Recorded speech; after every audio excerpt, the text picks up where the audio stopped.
Hello mga kabibig! Welcome back sa ating bagong YouTube channel. Ito ang pinakamaingay ng YouTuber sa balat ng YouTube.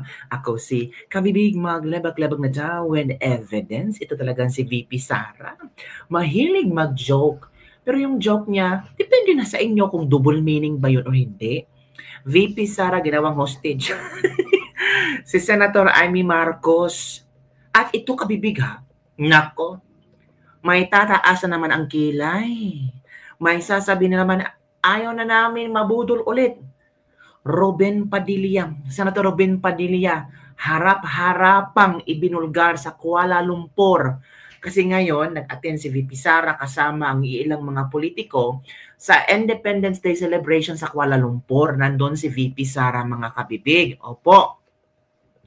Sino dito kasama? Si Senator Amy Marcos, madami sila. Senator Ruben Padilla, si Jevin Hinlo, si Richard Mata, si Jimmy Bundok. Nandun sila kabibig ngayong araw na to. They celebrate for the Independence Day. At ito ang nakakagulat na revelasyon na si Senator Ruben Padilla ay parang hindi na tatakbo ulit na senador sa 2028 kung hindi magiging campaign manager siya ni Sara Amy 2028. Nako! VP Sara tatakbong presidente. Senator Amy Marcos tatakbong vice presidente. So Sara Marcos. Hala, ano sa palagay yung kabibig?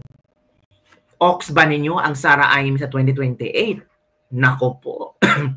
Ano kaya ang reaksyon ng mga loyalista? Ano kaya ang reaksyon ng mga Risa Bam Risa? Ano kaya ang reaksyon ni Tambalos-los nito? Nako mga kabibig. Kasi sabi ni Ruben Padilla, 2 years na lang. So, sabi niya, mas mabuting mauna tayong mag-inform. Halaka mga kabibig. So, heto, manood tayo sa unang pasabog ni VP Sara na si Senator Amy Marcos ang magdadala sa kanyang itay pabalik sa Pilipinas. Kaya palagi niyang sinasama si Senator Amy Marcos, parang ginawa yung hostage. Iba talaga si VP Sara. Depende na sa inyong pag-iintindi. Kasi until now, until na si VP Sara at Senator Amy Marcos, hindi pa rin nag-away, di ba? Yung friendship is intact pa rin. Sara, kay Amy, ikaw ang magbalik kay PRRD sa Pilipinas. VP Sara, pabirong bumanat kay Senator Amy Marcos. So, ito si Senator Ito na. Inimbita ko si Senator Amy Marcos kung saan man ako pumupunta, dinadala-dala ko siya. Kasi sinasabi ko sa kanya, hindi ako ang magbabalik kay dating Pangulong Duterte sa Pilipinas. Dahil ang kapatid mo ang nagpadala sa kanya sa Hague. Ikaw ang magbabalik sa kanya sa Pilipinas. Wala. Di ba? Ako ba din naghatod sa iyahan dito? Dili man. Wala. Di ba? Di iyahang igsuon man, di ikaw ang magbalik ana dito sa mga sa Davao. Kaya dala-dala ko yan siya lagi. Kahit saan ako pumunta. Kasi alam nyo, bakit? Kahit saan din ako pumunta, lahat ng Pilipino nagsasabi, iuwi mo sa akin. Sinasabihan ako, kahit nung bata sa kampanya namin sa Manila, maliit na bata na pagbaba ko sa stage, mukha siyang mga 8-9 years old. Sabi niya sa akin, ibalik mo si Tatay Digong. Bakit ako? Oy, ikaw. Grabe. Diba? Kaya dala-dala ko yan siya. Kahit saan. Para siyang naka-hostage. Bibitawan ko lang yan siya kapag si dating Pangulong Duterte ay nabalik na sa Davao City. Galing. Inimbita ko si Senator Amy Marcos kung saan man ako pumupunta, dinadala-dala ko siya. Kasi sinasabi ko sa kanya, hindi ako ang magbabalik kay dating Pangulong Duterte sa Pilipinas. Dahil ang kapatid mo ang nagpadala sa kanya sa Hague. Ikaw ang magbabalik sa kanya sa Pilipinas. Di ba? Ako ba din naghatod sa iyahan dito? Dili man. Di ba? Di iyahang igsuon man, di ikaw ang magbalik ana dito sa mga sa Davao. Kaya dala-dala ko yan siya lagi. Kahit saan ako pumunta. Kasi alam nyo, bakit? Kahit saan din ako pumunta, lahat ng Pilipino nagsasabi, iuwi mo sa akin. Sinasabihan ako, kahit nung bata sa kampanya namin sa Manila, maliit na bata na pagbaba ko sa stage, mukha siyang mga 8, 9 years old. Sabi niya sa akin, ibalik mo si Tatay Digong. Ha? Bakit ako? Ikaw! Diba? Kaya dala-dala ko yan siya. Kahit saan. Para siyang naka-hostage. Bibitawan ko lang yan siya kapag si dating Pangulong Duterte ay nabalik na sa Davao City. Oh, so yun ka, bibig. Nanging hostage na. Grabe si VP Sara. Nakakatawa ang mga hirit kay Senator Amy Marcos. So, depende na. It's understandable as a Duterte family supported BBM becoming president, allowed the boy of former President Marcos Sr. in the Philippines, and also helped Amy Marcos win the previous election. These are 3 significant favors extended to the Marcos family. It would be appropriate for them to show the same goodwill in return. Kung naiisip nila, Amy taking responsibility like the older sister, very Filipino culture it shows. Ang sense humor Jud ni VP Inday talagang depende na sa kung ano ang inyong iisipin. Nice message VP Inday kay Senator Amy Marcos. Senator Amy Marcos, it's time for you to show up. Oh. She just being honest. Hindi naman siya sugarcoating or sugarcoated ang mga sinasabi ni VP Inday Sara. Naging totoo lang siya. Hindi naman siya ang nagdala kay Pangulo Duterte sa ICC, kundi ang kapatid niya. O sa galing sa bibig ni VP Sara na ang kapatid mo ang nagdala ng aking ama sa ICC. Kaya ikaw, sama-sama kita. Palagi kitang sinasama ng ginawang stage para ikaw ang magbalik kay Pangulo Duterte sa Davao. Nako. Paano na yan? Bakit tayo nakakautang ang loob kang Amy kung may balik si PRRD? In the first place, wala naman siyang dapat doon. Matalingon talaga si VP Inday. Alam niya ang kanyang ginagawa. Oo nga, Madam Amy, niwala pa rin ako sa'yo. Kahit sa'yo man lang mapatunayan mo na isang Marcos ay mabuti ang intensyon sa mga Pilipino. Diba? Yun kabibig. Yun ang reaction ng ating mga netizens. Grabe si VP Inday, no? Kung makahirit. Ganun talaga ang mga Bisaya, mahilig magparinig. mahilig na, depende na sa iyo kung ano ang inyong reaction, sentimiento, opinion sa mga pinapaparinig namin. Basta, ang gusto namin, maibalik si Tatay Digong. So kung ano ang magawa ni Amy Marcos, mas maganda. Well, nagkita na si Amy Marcos at si Nicholas Kaufman. I don't know kung ano ang pinag-usapan nila. I think Amy Marcos already gave all the documents needed ni Nicholas Kaufman. So sana magamit yon para ma-release or ma-approve ang interim release na Digong. And the other way, kabibig, ito na. Senator Ben Padilla, campaign manager ni VP Sara at Amy Marcos sa 2028. O, ito na, kabibig, makinig tayo. Ito na ha. Yung mga galit natin, kung napapanood man nyo kami. Kaya, mga kababayan, yung mga galit natin, kung napapanood man nyo kami sa telebisyon ni Amy Marcos na nakikipaglaban sa Senado at hanggang hindi po ibig sabihin nun na hindi kami papayag sa kapayapaan. Sapagkat pag wala tayong kapayapaan, hindi tayo aasenso. Tingnan nyo ang Malaysia. Kaya sila umasenso dahil nagkaroon sila ng kapayapaan. Kaya dadating ang 2028. 2 taon na lang po, hindi 3 taon ha, kasi sinasabi nila, 3 taon pa, hindi na, 2 na lang. Kasi pagdating na October sa 2027, filing na. So kailangan paghanggaan ninyo yan. Hindi dapat tayo po galit lang mo. Ngayon, listen to me.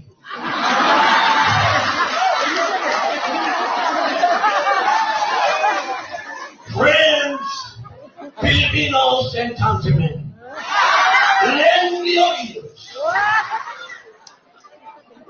Totoo po ito. Maghangga tayo. Nagawa natin sa 2025 na ipakita natin ang might, ang lakas ng Duterte. Kaya pagdating po ng 2028, ang hangad natin, magkaisa na tayo. Magkaisa na tayo.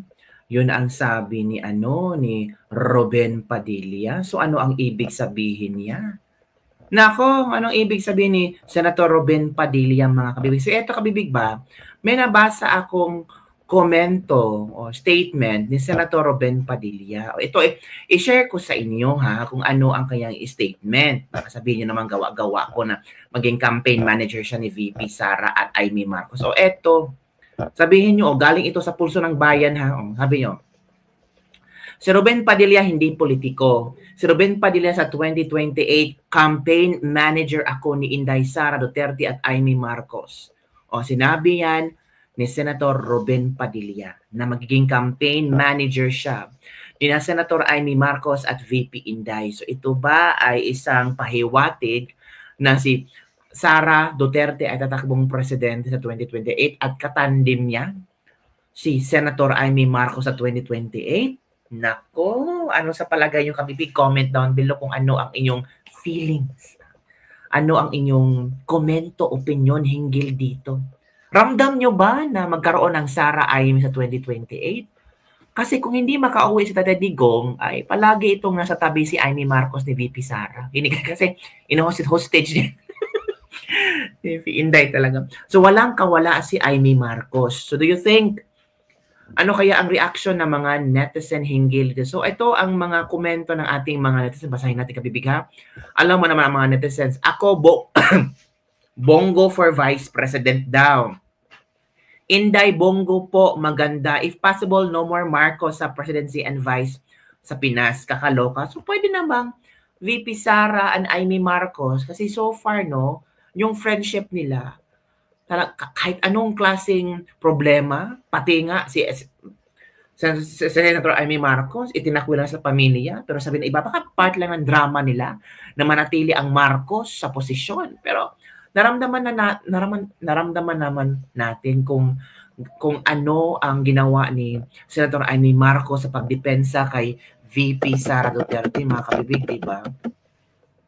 So, ako naman, kung ano naman si VP Inday, talagang marami siyang mga tawag dito, iniisip, marami siyang alam niya ang kanyang ginagawa.